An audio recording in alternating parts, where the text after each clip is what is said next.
छठी मैया के आशीष छठी मैया के।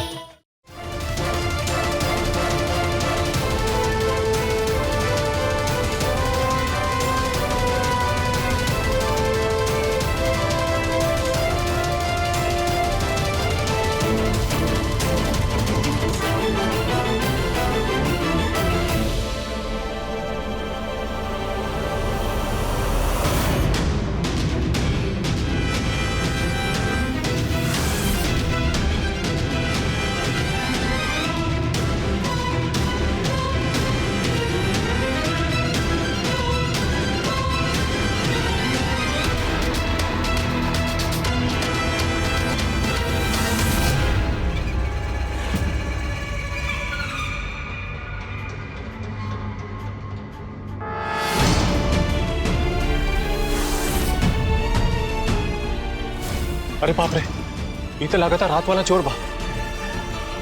अजी फिर हमार पार्वती के पीछे लग गए। हे छठी मैया, रक्षा करिए हमार पार्वती की।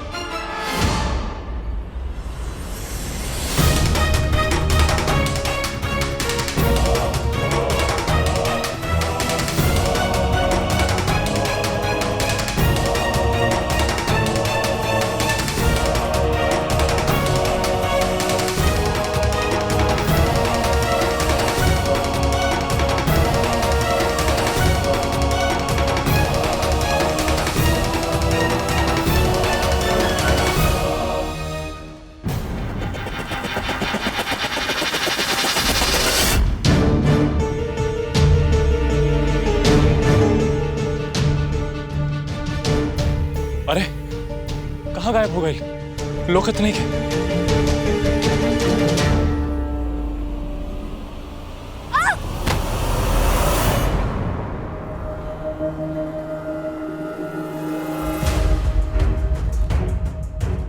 आज छोड़ी हमरा से ना बच पेबे। बहुत भागा तरी। हाँ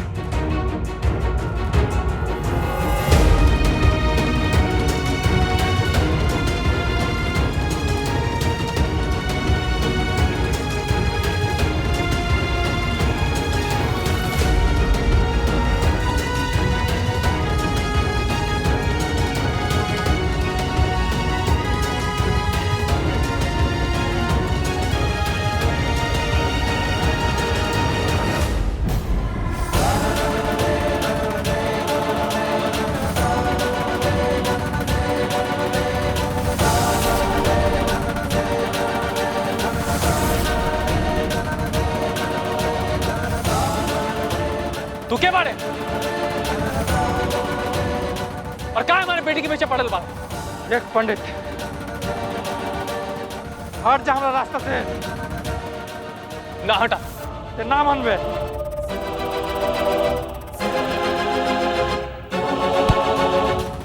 बाबूजी,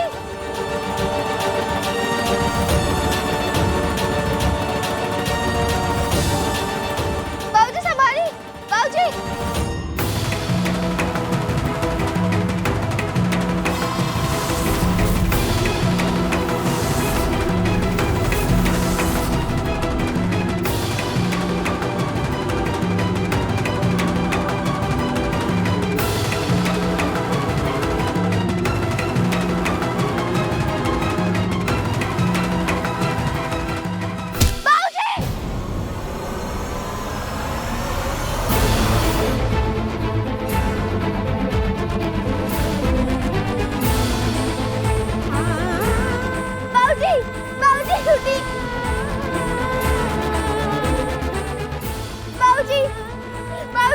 बाबूजी उठी, बाबूजी ना बाकी क्या हो गया? बाबूजी उठी ना।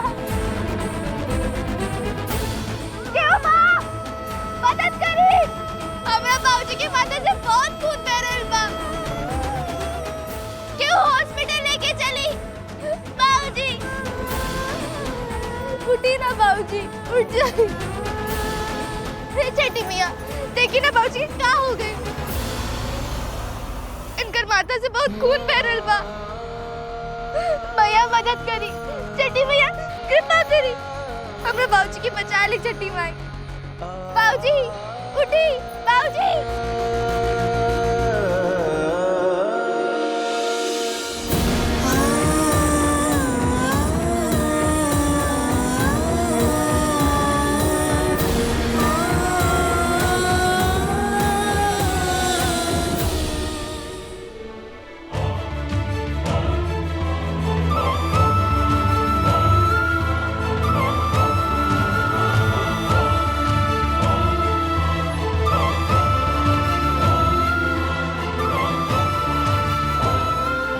बाबूजी, बाबूजी उठी, बाबूजी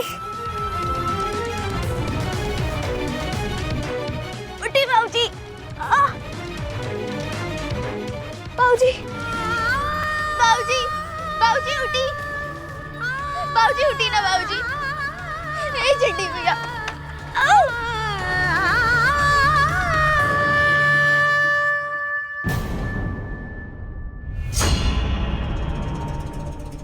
पंडित जी, तू हमार चेहरा देख ले बड़ा, तहर जियल हमार जिंदगी ला खतरा बा, और ये हम अपना दुश्मन के कब्बो ना छोड़ी ना।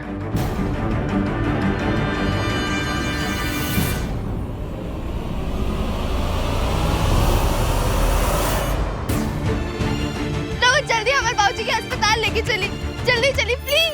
बस गली पर्वती होते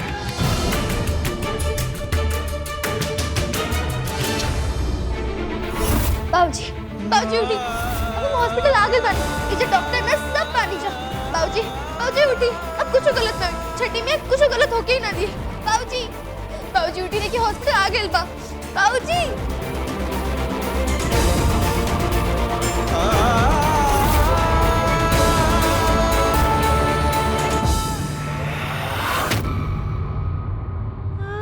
ये छठी मैया अब जरूर आसरा बा। हमरा के पूरा विश्वास बा कि हमार बाबूजी के कुछ ना होई, वो ठीक हो जाइए। हे छठी मिया, वो बहुत नेक इंसान बड़े, आज ले उनका से जितना भइल उस सबके भलाई कइला, केहू के बुरा ना कइला, तो उनके साथ कैसे बुरा हो सकेला? ना, उनको कुछ ना है, हमार बाबूजी ठीक हो जाइए। हे छठी भैया, हमार बाबूजी के ठीक कर दी, ठीक कर दी।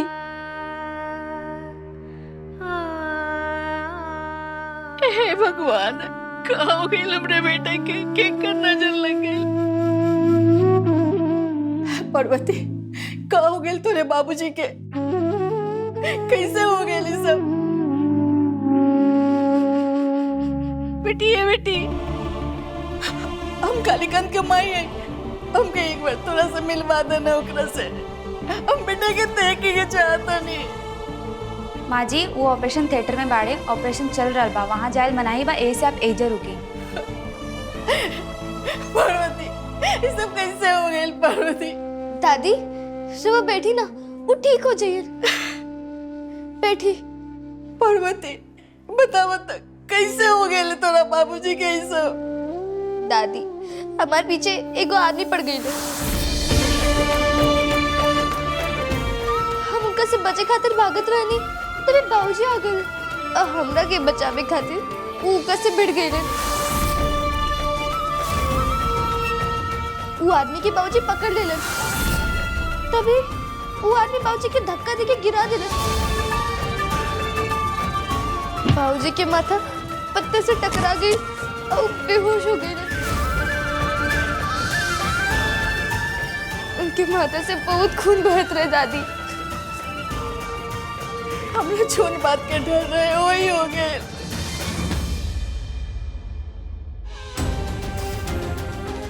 छठी माई, हमारा बेटा के रक्षा करी, हमारा बेटा के रक्षा करी माई।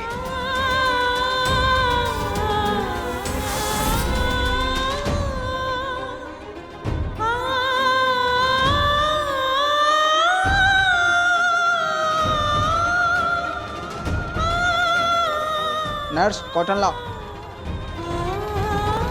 बहुत गहरा चोट लगल बा, ब्रेन के अंदर से ब्लडिंग हो रहल बा। खतरा बा कि कहीं पेशेंट कोमा में न चल जाए। इंजेक्शन तैयार करो।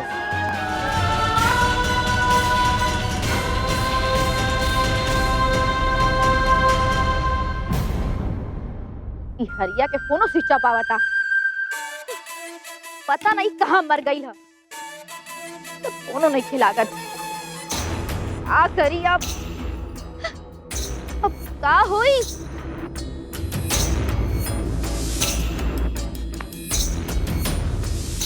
का भइल? इतना कुकर नियन कहे हा पताड़े? मालकिन बड़का कांड हो गई। आप सा गड़बड़ कर देला तू। मालकिन हम पर्वतिया के पकड़ गए रहे, तभी बीच में अचानक पता ना कहाँ से वो पंडित जी आ गए। तो फिर? मालकिन फिर का उंगरा से हाथापाई होके लगा। हम बचे खातिर उंगरा के जोर से धक्का दे, पंडित जी के सर जाकर पत्थर में टकरा गए, अथवा फट गए। मालकिन बहुत खून बहत रहेगा। मालकिन हमरा को देख ना लेवे के खातिर हम मुझसे भाग गए नहीं। हमरा कुछ नहीं के पता मालकिन का भइल का ना भइल। ओहो हरिया, हम तोहरा के का करे खातिर भेजले रहनी और तू का करके आ गईला? मालकिन ये भी भइल हम जानबूझ के नहीं कैली। वैसे कहाँ बड़ा नू? हम पेड़ के पीछे से छुप के देख ले बने, पर्वतियों का ठेला पर लाद के हॉस्पिटल में लेके जाते रहे। मालकिन ये सोची अगर कहीं होश में आके पुलिस से कुछ वक्त दे ले तो हमनी के मुसीबत में पड़ जाइले। कुछ दिमाग चलाई मालकिन। ओह, ई का हो रहल बा? ई मुसीबत हमार पीछा नहीं के छोड़त। का करे की सोचत आनी कि का हो जाता। रोज कोनो न कोनो मुसीबत आ जाता। मालकिन पंडित जी हमारा चेहरा देख ले बड़ा। का? तू तोहर चेहरा देख ले बड़ा? पंडित जी सब कुछ पुलिस के बता दी हैं, सब का हुई। यदि हरिया की पुलिस पकड़ ली है तो एकरा के मार मार के हमार नाम भी एकरा से उगलवा ली है। फिर तो सब खत्म हो जाई। ई तो बहुत बड़का मुसीबत में फंस गई नी हम। फिर तो मुखिया जी भी हमरा के घर से बाहर निकाल दी हैं। का करी भगवान। अच्छा सुन, एक काम कर, पंडित जी के पूरी तरह से उनकर काम तमाम कर दे। हम तोरा के और पैसा दे, और भी लोगन की सहायता लेवे के पड़ी तो ले ले, लेकिन उनका के खत्म कर दे। और एक बात के ध्यान रहे, उमे हमार नाम ना आवे के चाहिए। मालकिन लोग बिल्कुल चिंता मत करी, हम अपन जान दे दे, लेकिन राउर नाम तनको ना आए दे। किस्मत खराब बा ना तो हम सच्चा खिलाड़ी ना है। और वो जाए रजाई ओढ़ के सूत जाए। बाकी हम पंडित जी के चीर निंद्रा में सुलाए के पूरा इंतजाम करत बानी। ठीक बा, लेकिन यह बेरा कोनो गलती ना होके के चाहिए। भूल के भी कोनो गलती ना होके के चाहिए। यह बार हम तोहरा के माफ ना कर, बुझाइल? जी मालकिन। जो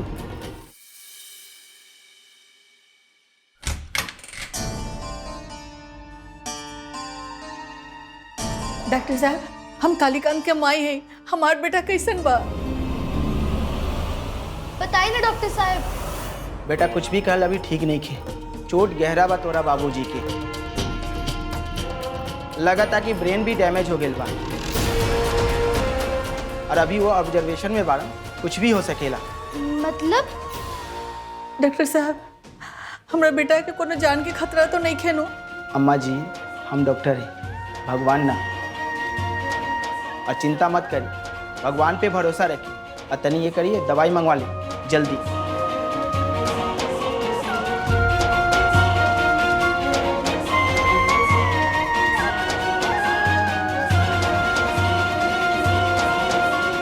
दुल्हन, हमरा पास तो 1 रुपया नहीं खे। दवाई में कितना लगी कितना ना, लेकिन तू हमरा के अभी 2000 रुपया द।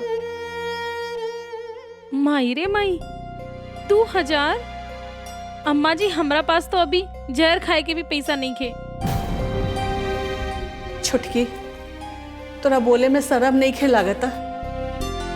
घर के मालिक हॉस्पिटल में बेहोश पड़ल बारे, तू ऐसे बोला तारो? अरे हमसे बहाना काहे करत तारो? लाभ हमके पैसा दा। अम्मा जी जब है ही नहीं खी तो कहाँ से लाई? का अपन देहे बेच दी? हे छुटकी, तोरा कुछो सहूरे नहीं खे बोले के का बोल रहा बारू काना से, और हमके सब पता बा। हमके स्वीटी बतौला सा कि 3 दिन पहले रामाकांत पैसा भेजले बारे। हमके पैसा लाबा। अम्मा जी वो म्यूजिक टीचर के फीस देले खातिर भेजले बाड़न। ठीक बा, ओकरा पैसा बादों में दियाल जा सकेला। अब वही दवाई खातिर जरूरी बा। लाबा पैसा लाबा।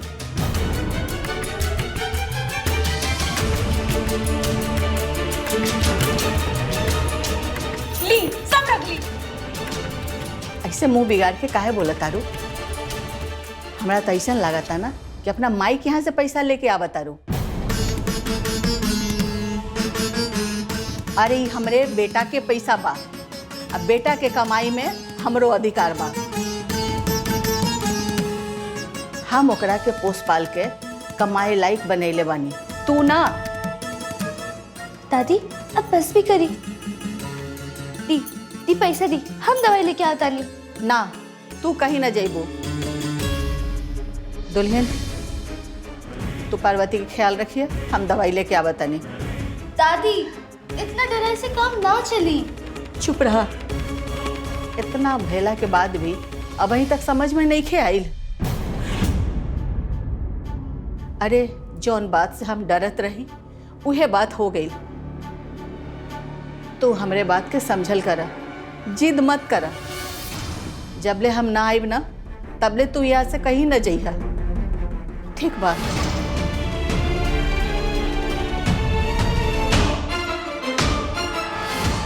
माई रे माई, ये बूढ़ी माता हमरा के कहीं भी डांट देली। ना घर देखेली ना बाहरी। का कहीं लोग हम घर के बहू हैं या सर्वेंट?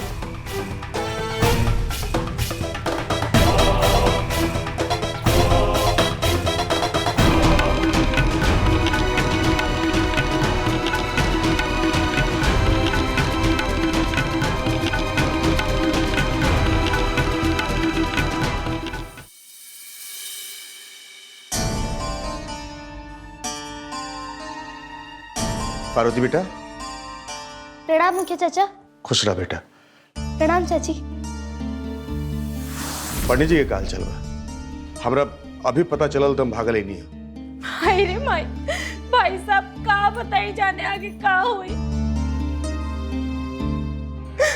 डॉक्टर साहब का बोले बड़न? डॉक्टर तो बोले बड़न कि खतरा बा। खतरा? कैसन खतरा बा? पार्वती, डॉक्टर साहब कहाँ बड़े? हम बात करब उनका से। मुखिया चाचा, डॉक्टर अब ये देख के गए बाड़न। ऑपरेशन तो हो गई बा, बाकी होश नहीं खे आए। का पंडित जी अबले बेहोश बाड़न का? हाँ चाची, बाबूजी के अबले होश नहीं खे आए। बाकी हमरा के पूरा विश्वास बा कि उनका के होश आ जाइए। पंडित जी के होश ना आई लबले, ई तो बहुते खुश कर देवे वाला बात है। मतलब हरिया वाला बात अबले केकरो के पता ना चलल हुई। अच्छा बा, ऐसा ही पंडित जी के कम से कम आई कैंप खत्म होके तक होश ना आवे के चाहिए, ताकि पर्वतिया अपना पापा और हॉस्पिटल में फसल रह जाए, प्रिया के आंधर बनल रहे दी।